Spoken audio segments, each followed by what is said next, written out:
My name is Eleanor, I'm 62, and I flatlined for 11 seconds in the ICU while my family was on vacation in Maui. They left me a note. Before I tell you how I disappeared with every penny they thought was theirs, and built a life they could never touch, let me know where you're watching from in the comments. It's good to know you're out there. It all started with the beeping. A steady, rhythmic sound that pulled me out of a thick, heavy fog.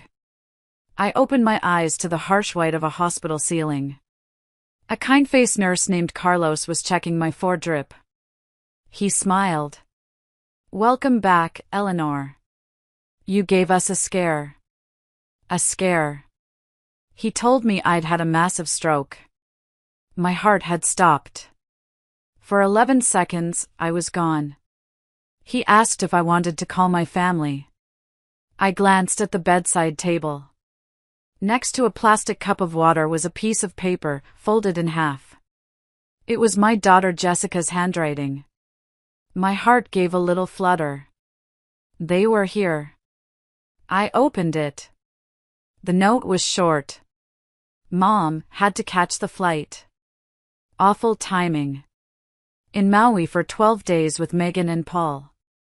Hope you're better when we get back. Love you. Love you." The words felt like ash in my mouth. Carlos didn't know they were in Maui. He didn't know the first thing I saw when I came back to life was a postcard from paradise, telling me I was on my own. I told him, my voice raspy, "No, thank you, Carlos. They're busy." For the next 8 days, my hospital room was a silent tomb. No calls. No flowers. No visitors. Just the steady kindness of Carlos, who learned I liked Earl Grey tea with a slice of lemon. He was a complete stranger, yet he was the only one who bothered to ask. In that silence, my life played out in my head. I remembered every sacrifice, every time I'd put their needs before my own. The clearest memory was from Jessica's wedding. I'd just cashed out the savings bonds my late husband, David, had left for me. It was supposed to be for my dream trip to Italy. But Jessica wanted a bigger venue, a designer dress. "It's my one special day, Mom," she'd said. So I wrote the check. A year later, when I mentioned maybe finally taking that trip, she'd waved her hand dismissively. "Oh, Mom, that's a little frivolous, don't you think? At your age?" Frivolous. My one dream was frivolous, but her 4th bridesmaid dress wasn't. I paid for it all. I paid for my son-in-law Paul's bad business investment. I co-signed my daughter Megan's first mortgage. I was the family bank, the emergency contact, the built-in babysitter. I was a resource. Not a person. The day I was discharged, I took a taxi home. The silence in the car was a heavy blanket. When I stepped inside my own house, the one David and I had built together, a chill went down my spine.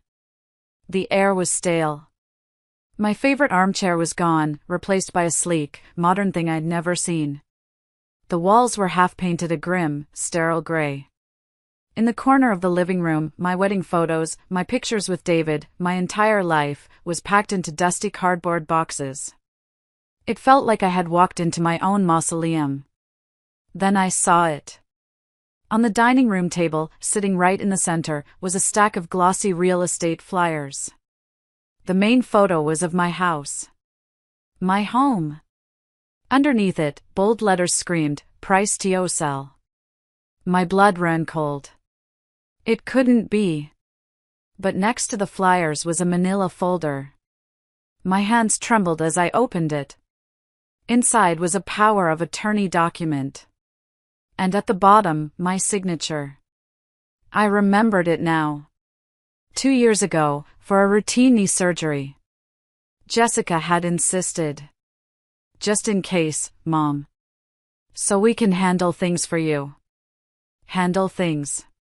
So this was it. This was what they were handling. I sank onto the cold, unfamiliar sofa, the papers shaking in my hand. They weren't just on vacation. They were waiting for me to die. Or, if I didn't have the decency to do that, they were going to erase me anyway. I thought that was the worst it could get. I was so wrong. I found the family's old computer in the study. My fingers flew across the keyboard, my heart pounding in my ears. I logged into our shared iCloud account. And there they were. Messages. Dozens of them. Jessica to Paul, the realtor says we can get it listed by the 15th. We just need her out. Paul to Jessica, is she, gone yet? The carrying costs are killing us. And the one that broke me. The one that shattered the last piece of my heart. It was from Jessica to her sister, Megan. Megan, I feel bad, Jess.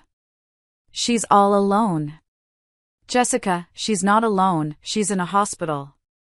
Besides, she was never good with boundaries. This is for the best. We can put her in a nice facility. We'll have our lives back. Boundaries. My life's work, my love, my sacrifices, were a boundary issue. I didn't scream. I didn't cry. Not then. I walked into David's old study, the one room they hadn't touched, and I sat in his worn leather chair. I picked up a photo of us, from a lifetime ago, a family smiling at the camera. And I finally broke. I wept. I sobbed for the woman who had given everything and was left with nothing. I mourned the family I thought I had. The tears eventually stopped. And in their place, something cold and hard and clear settled in my chest. Grief was a luxury I couldn't afford. Rage was a fuel. I opened my laptop. I didn't search for my children's flight information. I didn't search for vacation packages to Maui. I searched for the State Bar Association elder law specialists. The next day, I met with a lawyer named James Pute. He was a quiet, professional man with kind eyes that didn't hold an ounce of pity, only focus. I told him everything. When I was done, I pushed the folder across the desk. They have my power of attorney, I said, my voice flat. He reviewed it. Then I gave him the heavy box of financial documents David had left me, the one I had never really looked through. James spent a long time reading through a thick document bound in a blue cover. Finally, he looked up at me. Mrs. Matthews, he said slowly. This power of attorney is irrelevant for the sale of your house. I stared at him. What do you mean? He tapped the blue-bound document. Your late husband was a very smart man. He placed this house, and the majority of his assets, into something called the Wilcox Trust. You are the sole beneficiary and trustee. Your children have no legal claim to it whatsoever. They cannot sell it. They cannot touch it. It is entirely and unequivocally yours. A slow smile spread across my face. It wasn't a happy smile. It was the smile of a woman who had just been handed a sword. James laid out a plan. A 6-month plan. Quietly, we would revoke the power of attorney. We would list the house with a different realtor. We would set up a new trust, under a new name. My grandmother's maiden name, Margaret Wilcox. We would move every cent. For the next 8 months, I became a ghost in my own life. I sold everything, the furniture, the jewelry, everything but a few sentimental treasures. I closed the bank accounts. I forwarded my mail to a P.O. box. And one cool October morning, I packed my small car, and with $595 in cash tucked into the glove box, I drove away from the life I knew and never looked back. I drove north until the cities melted into towns, and the towns melted into trees. I ended up in Pinewood, Maine. A tiny town with a population not worth counting, as the welcome sign said. I introduced myself as Margaret Wilcox. A retired librarian. A widow. Childless. I rented a small, cozy trailer for $595 a month. I started volunteering at the local library. I made friends. A 27-year-old waitress named Sarah, with a firecracker of a daughter named Olivia. Olivia started calling me Nana Maggie. We planted a small garden together. I taught her how to tell a story with all the right voices. For the first time in years, I felt my heart begin to thaw. I was at peace. Of course, peace like that never lasts. The local library, proud of its new volunteer, posted a 30-second video on their Facebook page. It was me, as Maggie, reading to a group of captivated children. It was heartwarming. It was sweet. And it went just viral enough for a distant cousin in Ohio to see it. Hey, doesn't this look like Aunt Eleanor? A week later, I was pulling weeds in my garden when Sarah came running out, her face pale. Maggie, she said, her voice trembling slightly. There's a woman at the library. She's asking for you. She says her name is Jessica. She says, she's your daughter. They stood on my small porch an hour later. Jessica, radiating fury and entitlement. And Megan, trailing behind her, looking pale and guilty. What is this? Jessica spat, gesturing around at my peaceful little life. What have you done? The house is gone. The money! Where is our money? Our money. Megan started to cry. Mom, we were so worried. I held up a hand. Silence fell. I looked at Jessica, at her expensive handbag and her furious, beautiful face, the face I had once loved more than my own. It was never your money, I said, my voice calm and clear. It was never your house. Dad left it to me. In a trust. A legal document that you never bothered to learn about because you were too busy spending what you thought was your inheritance. Jessica's face crumpled. The rage was replaced by sheer, sputtering disbelief. You're lying.